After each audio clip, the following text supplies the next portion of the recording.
Hi, I'm Linda McLean with McLean Real Estate at Chestnut Park. Nice to see you. I hope everybody is well and happy. And what's going on in the Toronto residential resale market, you ask? Well, as a matter of fact, things have started to slow down a little bit. Showings have dropped about 62% since their peak in mid-February, and offers have also dropped about 25.5%. So things are starting to settle down a little bit. Average sale prices decreased by 9% since the February peak, and the number of sales has declined as well. But the market is staying fairly steady, still up 9.4% year over year. And homes are still selling on average of 103% of their list price. What we're finding is that sellers now are holding their prices and are becoming more patient because it's taking longer to sell. A notable shift is during the pandemic, more sales were occurring in the 905, and the sales prices were rising faster than in the 416. That's no longer the case now that everybody's vaccinated, people are coming back to the city. An interesting perspective from Benjamin Tall, who is the Deputy Chief Economist at CIBC World Markets. He feels that what's going on in the housing market, as well as the rate of inflation right now, has a lot to do with what went on during the pandemic.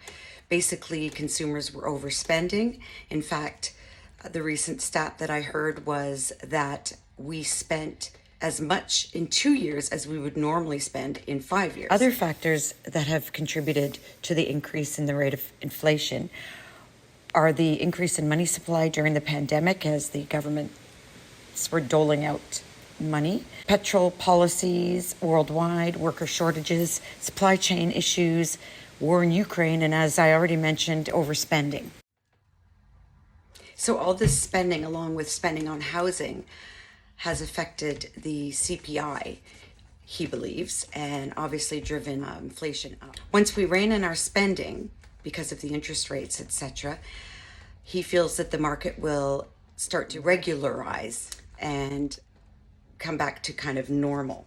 With rising interest rates continuing until the end of 2022, he believes that people will rein in their spending, driving the inflation rate down, and as a result, we'll get back to a more normal economy, sort of pre-COVID economy. Benjamin Tall believes that we'll eventually get back to sort of pre-pandemic levels in the housing market anyway, where we had a big problem with supply. Demand is outstripping supply, as well as immigration, still 400 to 450,000 people coming in. Most of them, probably 54 to 55% are going to come to Toronto.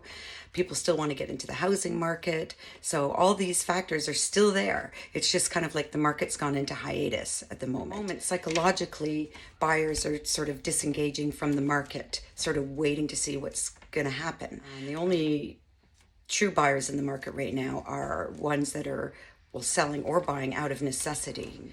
The others have just disengaged from the market. So according to Benjamin Tall, we're going to have to deal with this for at least 8 to 12 months. He doesn't think we're going to go into a recession, so that's kind of positive news considering everything else that we're hearing. And one of the myths that's out there at the moment is that as the average cost of housing comes down, the housing becomes more affordable, which is actually not true because the cost of servicing debt, of course, has gone up with the rising interest rates. So really only people that are buying with cash will benefit from the drop in average sale price. Anyway, again, I'm Linda McLean with McLean Real Estate at Chestnut Park. Thanks so much for listening.